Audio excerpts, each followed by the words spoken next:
Hello, greetings to anyone that might be tuning in and listening.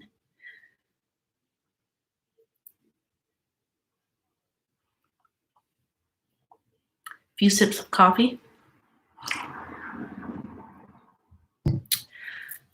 Happy Saturday to whatever time of day you might happen to be looking at this. This is Megan here with Core3 Harmony and Wellness. We are unpacking our repressed and suppressed emotions for a little bit today. I'm going to jot a few things down on the board. So let me get started here with my notes. As I do this huge shout out to Jasmine, our operations manager. She posted a beautiful post on our Instagram page and just perfect, spot on with our subject for today.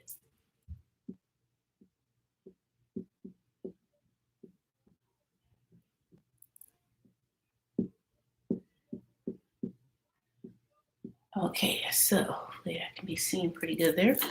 I'm gonna do a little switch here, a little bit better. All right. So I'm gonna use a different color here.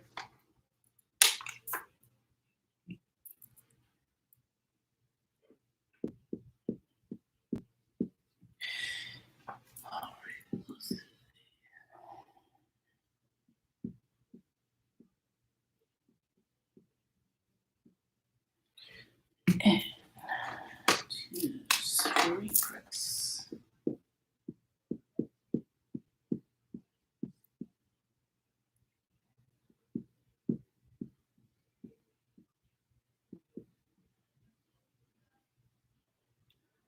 All right, so should have left myself a little room here.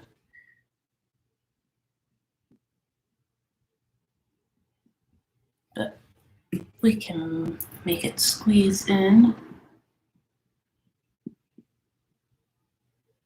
Okay. All right, so repressed and suppressed emotions. Ooh-wee. Awesome subject today. This is something that comes up quite a bit in discussions and conversations with clients. The two are very much so connected, and there's not one that's worse than the other. So let me start off with, first of all, saying thank you so much for being here for a little bit of time with me. I very much so appreciate it. If you haven't already, or if you happen across this and you're like, what is this all about? Please subscribe and get tuned into postings and little mini video clips that I'll do here and there. I try not to make things too long. I know that we're all getting so much information, so I try not to make this stuff too lengthy. And I wanted you to walk away with remembering information rather than just me babbling on. So please subscribe if you haven't subscribed already. If you have subscribed, thank you so much. I appreciate it. All right, so let's dive in. Repressed and suppressed emotions. We all hide our emotions to a certain extent. And different situations can cause us to do this, different situations and circumstances. And a lot of times when they start to cause us some issues, I think it's then when we need to learn which category did we put the emotion in. Did we lock it into the suppressed category or the repressed category? So with Jasmine, when she posted on our Instagram post, repressed and suppressed emotions, on that Instagram post. By the way, if you are not following us on Instagram or Twitter, please do so. We are very mindful of our content, and we don't post like a ton of things. We try to be very cautious and careful of that, just because we are, especially lately, really bombarded by a lot of social media stuff. So we try to make sure when we do post things, it's things that's relevant with and current with what's going on, and it's information that we hope you continue to add to your toolbox to help you understand what's going on and how you're interacting with others and how you deal with yourself. So please follow us if you can. We greatly appreciate it. So when we start to do these things with our emotions, and our emotions are not our enemies, by the way. Our emotions are what are coming up with what we are experiencing, and learning how to interact and to navigate these emotions that we all deal with, and they all come up for us in a healthier and better way, is just a huge plus all the way around. Okay, so the emotions that we have that we either suppress or repress, we're going to take a look at those two today and help you understand perhaps what you are doing with your emotions when they're coming up. So suppress, really nice quick snapshot, is that this is drawn into our conscious mind. Oftentimes when we suppress an emotion, we're suppressing it in order to forget it. And then when we put our emotions, whatever that may be, the experiences that we're having, when we repress them, that pushes into our unconscious mind, and we do so in order to block the emotion.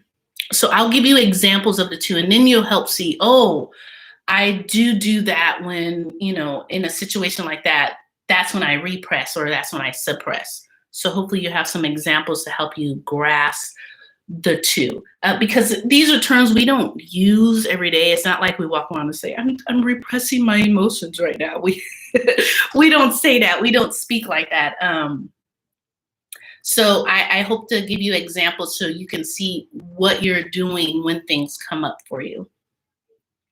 If we are upset, this is an example. If we are upset about a flight, or a fight, I should say. If we're upset about a fight with a partner, say we get upset in a fight that happens in the morning, we might do our best to not burst into tears or to burst out at someone, a coworker. And so we might have a tendency to want to hide what happened. A good example is like you're in traffic and you're frustrated from traffic, and then you're at work and you're trying to deal with all those emotions that came up because you were stuck in traffic. Or you had a flat tire on the way to work, and there's things that come up because of the circumstance and the situation that came up.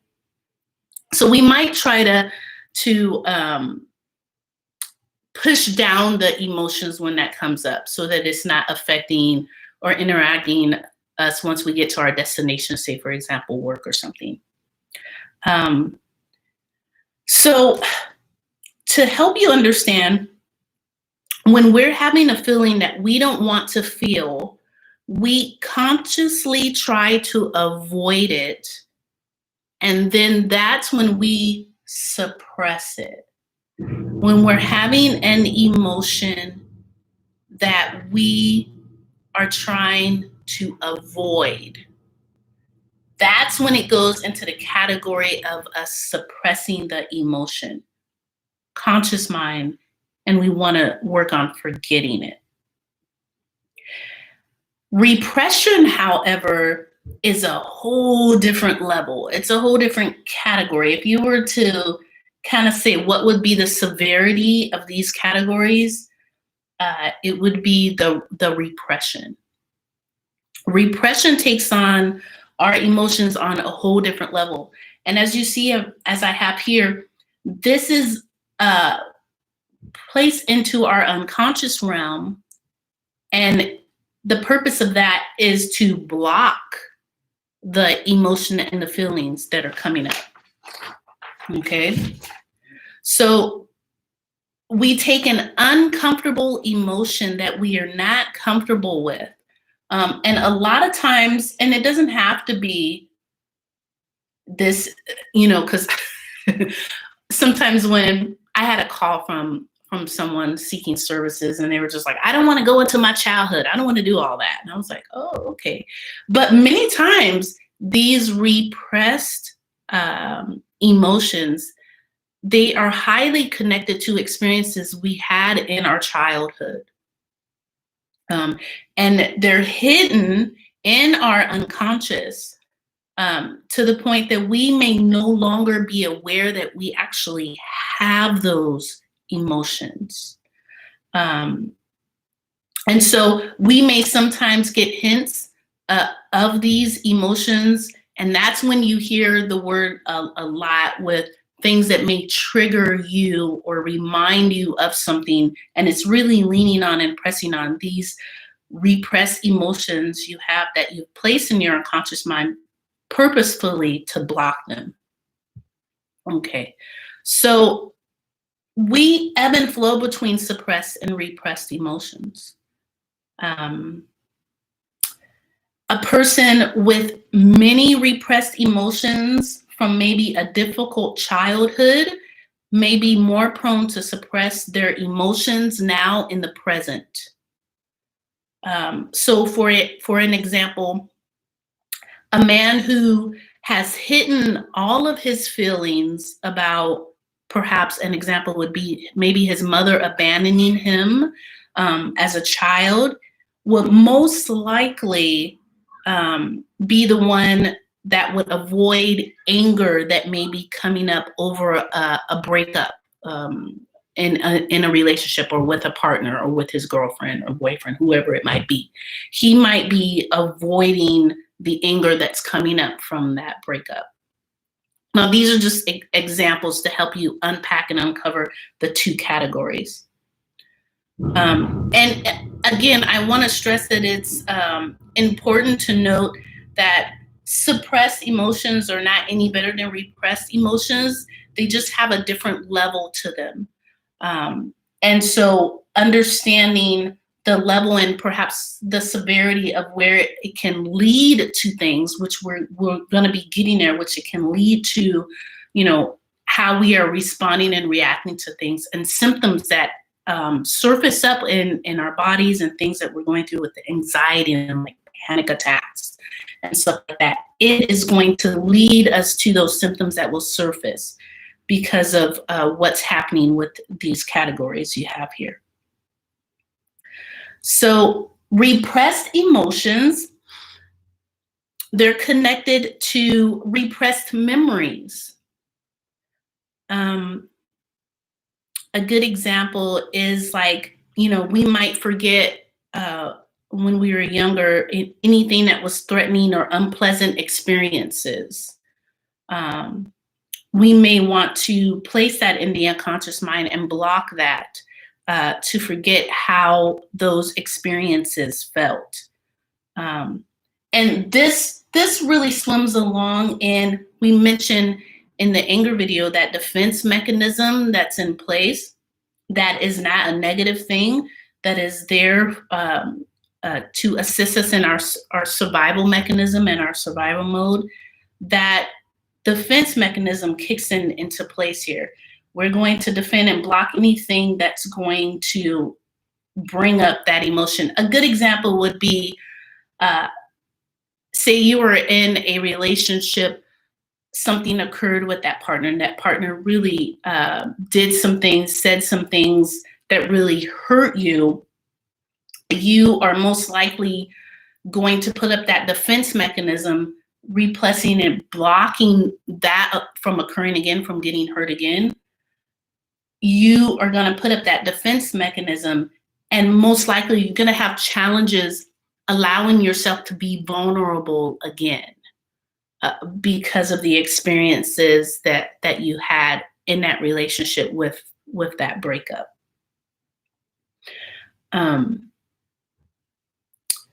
So our brain can lose its capacity to retrieve things due to the fact that anxiety of a situation can cause these things to kind of surface up. I'm reading a really good book right now. I have to share the author with you another time, called Emotional Inflammation. Oh man, and it's so great. It's really helping to understand how a lot of the symptoms that many times individuals are reaching out or needing help with in counseling, or seeking out a psychiatrist if the severity of it is so much that medications are required, are stemming with the bedrock being the foundation of what we are doing with these emotions, what categories we're putting them into, and how we are working with them or not working with them.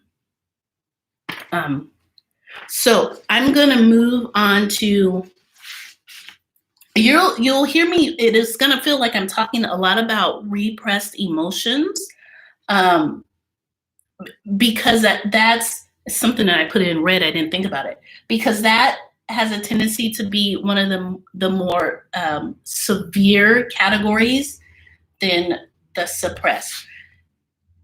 At some point, it might be nice, because we hear this terminology a lot, and I like to try to break things down in terms that we understand and we really use, because unless you're a psychology and you like that subject and you're into it a lot, we don't use these terms very much. You hear terms like conscious, unconscious, the ego, the super ego, the id. We use those terms, but I like to really use them in everyday language that we speak to each other on, to help you understand. Because of the unconscious, there's so much going on there, and there's so much that gets locked into this category. A lot of times we're not aware of it. So it's going to feel like during our time today, you're going to hear me speaking a lot in regards to the repressed category. So what are repressed emotions? Whew. We started out with speaking about anger, and anger is definitely one of them. It's one of the repressed emotions that we deal with. I want to be able to break it down into examples and stories for you. Let's say, for example, you have an older sibling. We're taking an example from maybe when you were a child, or perhaps something you've seen. You're sitting there, you're all happy-go-lucky, you're sitting there on the floor, you're playing with your Legos, and that older sibling, something happened, or he got in trouble, and he comes downstairs. You're in your little happy world, everything's great, you're doing fine. That older sibling comes over and kicks or knocks over all of your Legos, and then storms out of the room. So this example would be where you are upset, you are angry that this older sibling did this. And everything that comes up that you want to do, you don't do it. So you push it into the repressed emotion category. And so you start to suppress it. You're like, man, I don't know if I want to. There's like a level, like level 1 and then level 2. You're like, man, I don't even know if I want to get into this. And or that older sibling might bully you or push you or hits you, or you name it. That's what you know will happen. So you just kind of let it go. You put it in the conscious, you forget it. You just reset up your Legos. You're back to trying to go back to what you were doing before you were rudely interrupted, and everything was knocked down that you had just built up with your Legos. You don't express it out of fear. Again, a lot of times that's when we will put it here. We don't express it out of the fear of the result of what would happen, because of the consequences. So we start to suppress it, and we push the feeling down and what we really want it to do. Now, where this goes here, depending on what happens with it right here, or how long it sits and how long it might fester, it can very soon get locked into the repress mode. I like to look at it like the category of, if we're not dealing with it here in the suppress, it's going to eventually come down here and sit in the repress category. It's going to eventually come down and sit. It moves from the conscious and then it goes to the unconscious. Well, we'll just block it. Well, if he does it again, we're just going to continue to do the same thing. Same thing. We're going to respond the same way. So hopefully that gives you a little bit better clarity on suppress and repress. A moment here as I collect my thoughts. I have a lot of notes. We can start to accumulate things that are suppressed, where we'll forget it. For example, we'll kind of brush it off our shoulders, so to speak. A good example would be, I was standing in line at a store, and now with the situation where things are, they have markers and placements on the floor of where to stand, and keeping your distance and what have you from other people. I was standing there on the marker. Well, a person just came right in front of me and stood where there was no placing or marker, which was, of course, outside of the 6 feet or the distance required or that the store wanted to be. And I'm thinking, is this person like not see me standing here? And for a moment, I just thought, okay, there were a lot of things like popping up in my head that I was already kind of at a certain level. One of those situations where it's like, I didn't want to be at the store. I just wanted to get home and blah, blah, blah. And I think what I initially wanted to say was like, what the hell, man? Don't you see, like, hey, you just broke the line, like all of those things that we wanted to say. I'm like, okay, you know what? I'm just going to forget it. I'm going to just completely brush this off. And I let him go ahead and do his thing. As he got up there and he was talking to the checkout person, he looked back and he realized, he's like, oh, did I cut in front of you? I'm like, yeah, no shit, Sherlock. This is what I'm thinking, right? Excuse my French. But, at that moment, I was like, you know what? I'm gonna let it go. I have no clue what kind of headspace, and clearly he was just like, I'm in such a hurry and a rush. I wasn't even looking around. I just jumped in line. So at that moment, right here, I was like, okay, I'm just gonna forget it. Now if that keeps happening, this is giving you an example. If that keeps happening, and I don't speak up and I don't say, hey, excuse me, you have just cut the line. You have broken the line. There's I'm next, or what have you, whatever it is that I need to say or want to say, it's going to eventually get moved into the repress, where I'm just going to continue to block those feelings and those thoughts that I had. And that's when it can take it up to a more severe level. I like how when I look at the yin and yang, and we're going to get into this soon because I want to do another live stream. I already have the topic, the subject in mind. They look at our emotions as energy. And I really like that because our emotions contain information. Ooh, that's good. Our emotions hold information.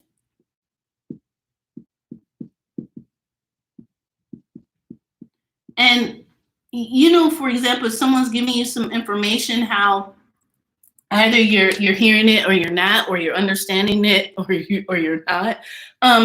When we continue to just ignore what the message is behind the emotion, we're going to be flip-flopping around in these categories all day long, suppressing or repressing it. Now, there is a moment when we might repress something for a reason and a purpose. Like, remember that both of these are not bad, but we might repress something. Say, for example, gosh, I'm using the example of, my car wouldn't start. And then I got myself behind with getting where I needed to go, with trying to figure out how to get to the location I needed to be in because my car didn't start. Now, I could be highly upset, highly frustrated, highly annoyed by that whole situation. And once I get to my destination, I'm going to choose to block those emotions that I've been feeling because it's not appropriate at that time for that situation, and I'll have to deal with it later. So we can kind of, in a sense, put the emotions that came up on hold. But that doesn't mean you never go back and address it. We have to figure out a time and a space to address it when it's appropriate to do so. Wow, I feel like this information could go into a few live streams because I don't like to keep things too long to to keep you focused in on what's happening. If our emotions are really providing us information, I want you to understand that the emotions that are occurring, they're not bad. The emotions that are occurring are not bad. Again, remember when we talked about anger, how in a sense, it feels like anger gets a bad rap because there are groups and specific tools and techniques to deal with anger, as opposed to other emotions, sadness or joy, or or certain categories of desires. They're not a bad thing. When left alone and not addressed, that is when I feel like it could head in a direction that can become a real challenge. Going back to our emotions being a level of information, and our emotions are like energy. I also like to look at it like that, because I enjoy the practice of Tai Chi.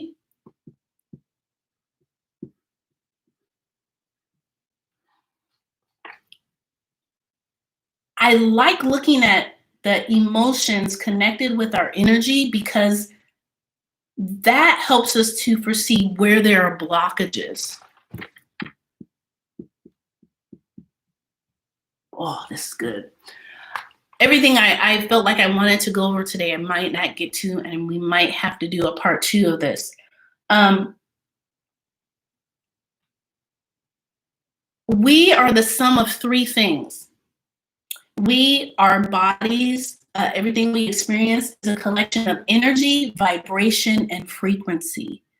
Energy, vibration, and frequency. You'll hear me say, I am setting good intentions. I am sending good vibes your way. I'm doing that intentionally because that is a collection of everything that we are and our complete makeup. We can feed off of other people's vibes, off of other people's energy. They can feed off of ours. It is a very real, tangible thing.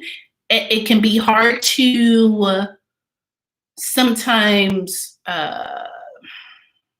talk about or bring up because it's not necessarily always something tangible that you can grasp a hold on to. We can use different examples that you can see how energy is transferred and moved. One of the ones I always loved was in the science class. Gosh, I forget what it's called. Where they have the sphere, the ball, and it would send the electrodes out, and when you touch it, you could see wherever you would touch it there, the energy, that electrode would sense the energy coming from your body, and you would see the electricity latching onto where you touch on the globe. Gosh, I forget the name of that. But that's a really good example for you to connect that we are a consumption of energy. We're kind of like these walking around little energetic beings, right? So that's very much so real. When this happens, when all of this is getting, bottled up and not expressed and not addressed, there are blockages that take place. And when this happens, This is what leads to the symptoms that we have, where we have the anxiety, where we have the panic attacks, where we feel the tightness and the shortness of the breath, where we feel that our parts of our bodies get really tense, where in our gut we'll feel our stomach start to churn and stuff like that. Those symptoms are very much so like that electrosphere. When you touch it, when these things are happening that we're not knowing how to address it or deal with it correctly, when we touch, that's what's happening. Your body's sending off messages, information. Hey, that we don't like this feeling. This isn't good. Can you do something? Help us out here. Help us to feel better in this area. So that is where we are very much so we can have energy blockages. And we have wonderful approaches like Reiki and energy field work to help deal with that. Dealing with the acupressure points is very important to do that, to help with circulation and flow. You may have tense. Some people can get so tense in their shoulders, it goes all the way down to their arms. We get carpal tunnel, we get tendonitis, so all of these things stem into certain symptoms that lead to certain specific ailments. So to get back to suppress and repress,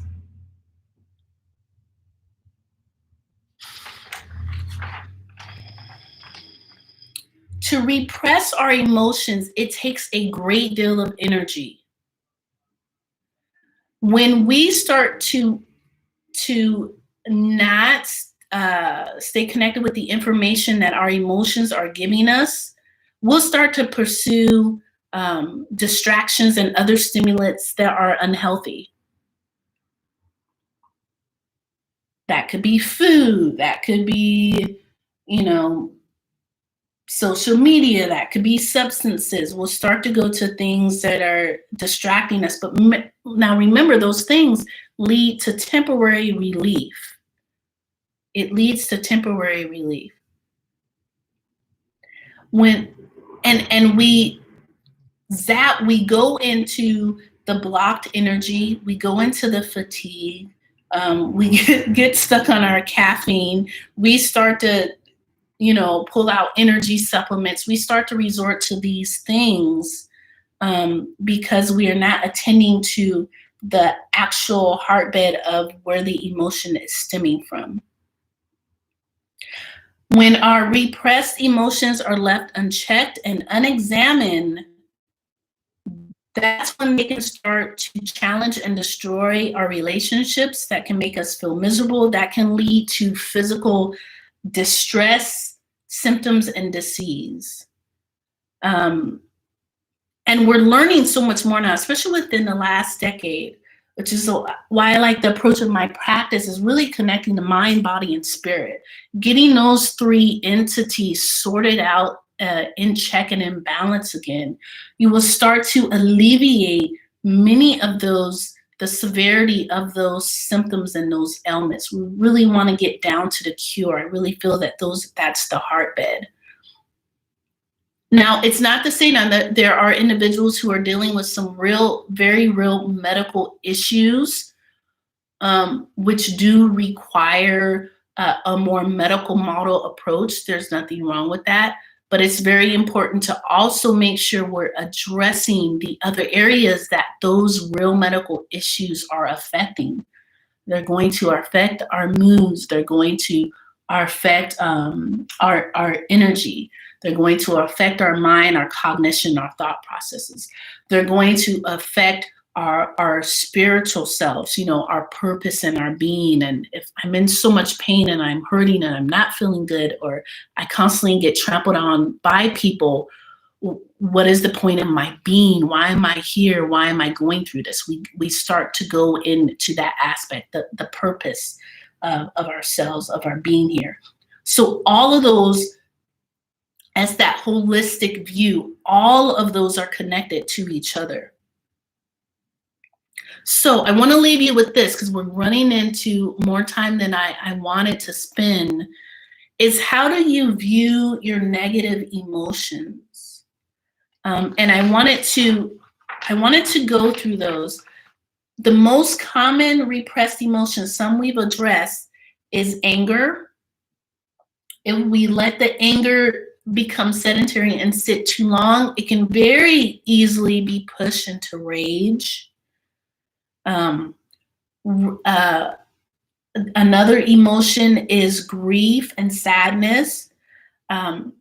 If our mind continually goes to images of the past, to perhaps a person, place, or thing, it's a sign that we're holding on to something that requires processing and understanding. This is when you can reach out to get help, whether that is with a mental health professional or if that is people in your close, intimate circle to help you deal with that. Depending on the severity level of it, we talked about in the dealing with unresolved grief. What is it? What does that look like? What does it mean? If it is going on to lasting years, the length of time you've been dealing with it has been for a long time or longer than you believe it is normal to be, that is when it is definitely okay and a time for you to seek out some assistance for someone to help you deal with that. So anger, dealing with repressed grief or sadness, shame and guilt is another one. Oh my goodness. Shame and guilt is one of those that is so closely related to manipulation. Is a hotbed in our culture. And it's so closely linked to that because we think of manipulation as getting us to do what someone else wants us to do. So on a personal level, when we start to avoid dealing with our shame and our guilt, it can stall our psychological development. It can stall our dealing with, as in the Freud and Jung, that ego, those parts of our minds where we lock certain things and experiences and circumstances. It can cause stalls there where there's not growth there where there should be. For example, saying that, he is age-wise a grown person but acts like a child still. So that's where those things can become stalled. You're locked in that manipulation game. And sometimes people are aware of it, sometimes they're not aware of it, whether they are the effects of being manipulated within the manipulated game and also become manipulators themselves. And it's swimming around a lot into how can I get my needs met? I'm going to shame and guilt you into whatever it is to ensure that my needs get met. Oof. And that in and of itself is a whole other topic. Hate. Ooh, hatred is a big one. We are hearing that a lot. And a lot this year it has come up. Hate is one of those interesting ones. I started to do a live stream on hate because it's so many of us, of course, we are taught that it is not acceptable to hate. Hate is not okay in any way, shape, or form. But I want to use an example. It depends on what it is. It's almost in a sense very selective. Like I hate Brussels sprouts. I don't have any problem saying that at all, that I hate Brussels sprouts. And that's a minor thing to say that you hate. Now, when we get to where people, places, or things, particularly people and places, when we express a hatred in one of those categories, that's when you are really treading on thin ground as far as hurting someone or other people's hurting feelings. And so we see this come up so much. A lot of times we hear hatred isn't something that's learned, it's something that's taught. Or hatred isn't something that's taught, it's something that's learned. And the next live stream that I wanted to do, the topic is on dealing with your shadow self. And I really feel like I'm gonna maybe bring that up a little bit more in that area.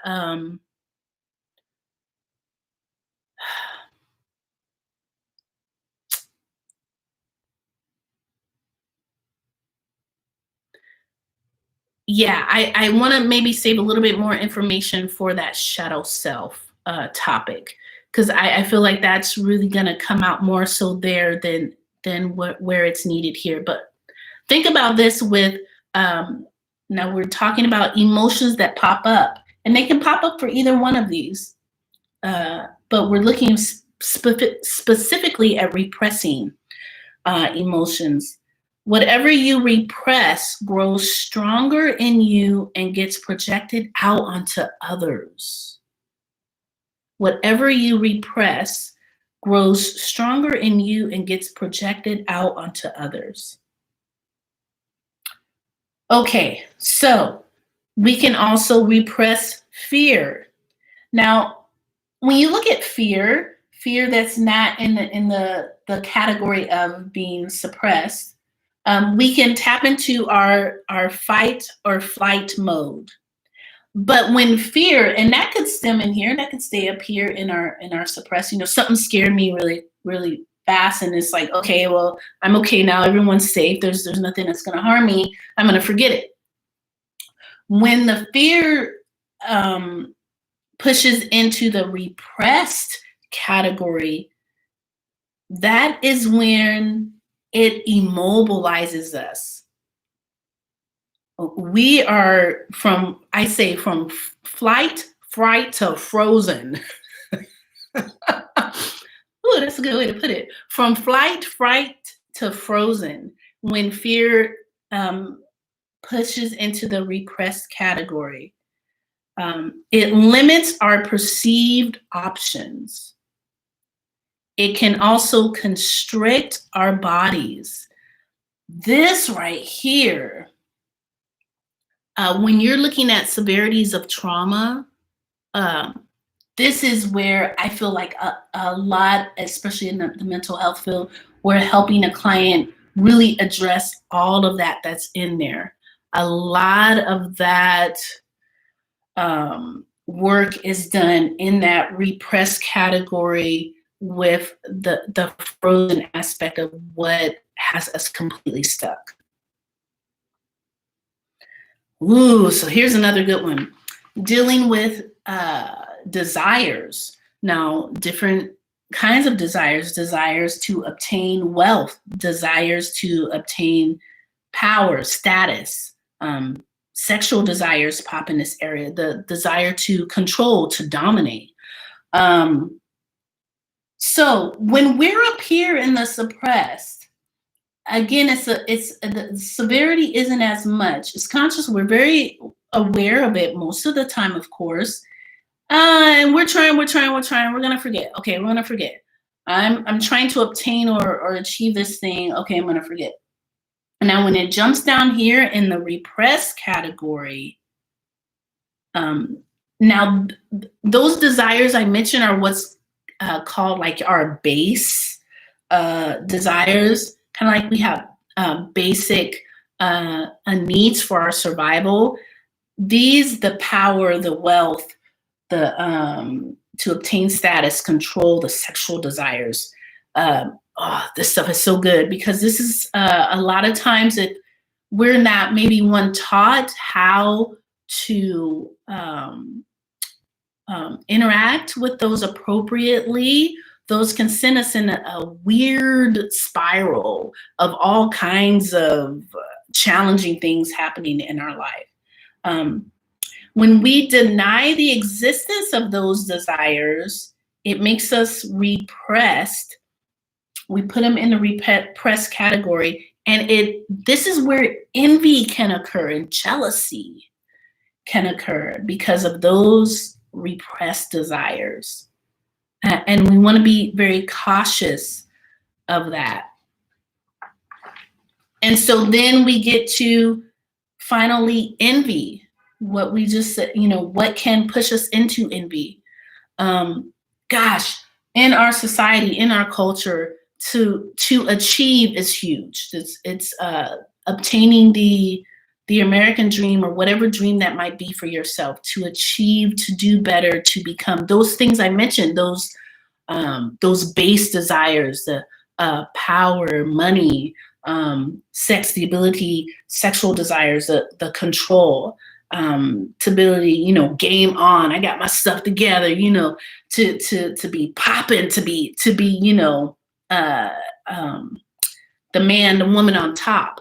Those things can really go into repression, because it's so highlighted that we need to achieve. We need to continuously go after something. So I just want to share, I know it's getting too long, longer than I wanted it to be, but these are some things that are going to come up during the live stream of our shadow work. And I want to say that I appreciate the time that you've given me. I thank you so much. I know this was a lot to unpack, and I kind of felt it would probably have to be a two-parter. But the hatred and the envy, I want to really bring those two up during the shadow self. Repressed envy can lead us to depression and lead us into anxiety. And so we have to be really cautious of when we are suppressing and repressing emotions. I want to speak on suppression a little bit because I feel like I gave so much time to repression, and then we'll kind of draw it to a close. Suppression is sometimes necessary. That's when I was talking about sometimes when we are not able to deal with the emotion right away. I apologize. I believe I made an error. I meant to say sometimes we need to suppress an emotion because it's maybe perhaps the example I was giving, something that came up that just really puts you in some sort of emotional bout. It's not appropriate for the place and time that you're in right now or the person you're dealing with. So we suppress it, but you always want to make sure you go back and you deal with it. You sit and deal with how you were feeling or what made you feel that way. And so suppression, when there's no immediate demand needed on our attention to deal with it, we can suppress the emotion. Many of our compulsive behaviors and our bad habits in our pursuit of achieving and our pursuit of pleasure, those base desires I talked about, can be the result of our drive to suppress negative feelings. We'll sometimes maybe suppress negative feelings. Again, we're placing it in our conscious mind and we're just forgetting it. And the severity mode is when it gets tapped into our unconscious mind and we end up blocking it. There's a lot to unpack here, and I hope I haven't confused you anymore. But again, I feel like I need to repeat that. And look, check out our Instagram account because Jasmine posted a beautiful post that really helps clarify the differences between the two with examples. Both of these categories of how we deal with our emotions influence our behavior. These categories, suppression and repression, involve our emotions, our feelings, events, and our experiences. Okay? Both categories of the emotions deal with our emotions, feelings, events, and experiences.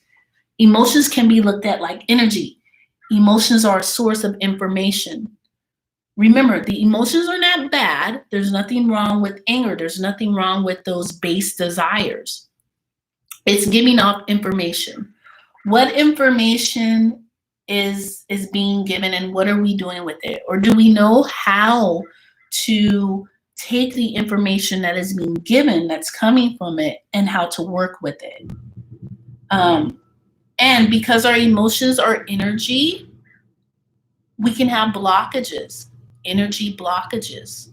You hear that term quite a bit, and there's quite a few approaches out there that do help with releasing and relieving energy blockages. We need to learn how to release these emotions in a healthy manner. And if you need help with that, this is where you can call me up. You can email us. You can ask us how to help you deal with that, because many times you might need some assistance with that, and that is okay. There's nothing wrong with that. I want to briefly, just to wrap it up here, because I know we're going into longer than I wanted to. I want to say there's a few levels that I like to look at. We need to do some self-reflection. And then from there, we start to obtain self-awareness.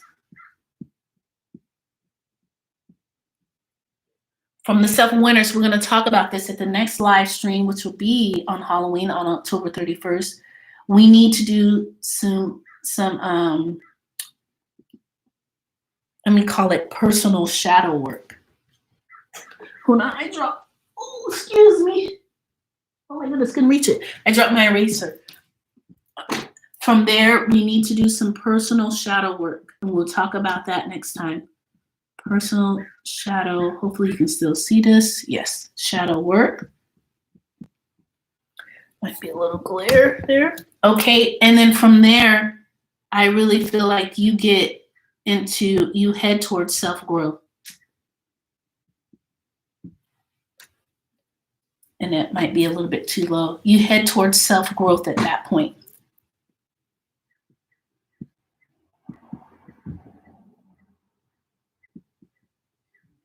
So I want you, if you can, with the information shared, figure out, am I suppressing emotions when they pop up, or what emotions have I repressed, or do I repress that I block? I'm blocking it. I'm not dealing with it here. I need to learn how to deal with it.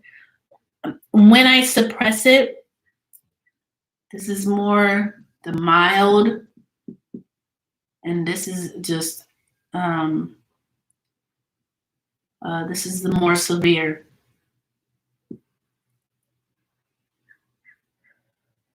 Take time out to self-reflect and see, what am I doing with my emotions? Is this something that's being suppressed, or is this something that's repressed? Once you start to take out time to do the self-reflect, you're going to start to obtain self-awareness. The next level, and I often say, not that you cannot do this by yourself, you can, but I honestly feel you need some guidance, some mentorship. And then once you are in the arena of self-awareness, it's very important to do the personal shadow work. You have to look at that other part of yourself, that person that wants to go off, that person that wants to cuss, that part of you that wants to cuss that person out, that part of you that wants to give them a piece of your mind. You must go there and sit and deal with that person. We'll talk about that on our live stream, oddly enough, on Halloween. This is our Jekyll and Hyde right here. This is the person who you are in the workplace, and the person when you're at home and you're throwing down. You know, that we have to address this person. This is what I call a self-awareness. You're leveling up. This is often feared going here. We, each and every one of us, we have that deceptive part of ourselves, and it's nothing wrong with it, with acknowledging it. It's much better to acknowledge it and be aware of it and learn how to deal with it healthy than have it pop up and so to speak come back to bite you. Once you have moved along, and this is what I call the kind of like the progression of growing of growing into yourself, of really blooming and blossoming and becoming who you fully are, you are locking it into self-growth. You're going to continue to grow and evolve in your human nature on this life journey as you step through these processes.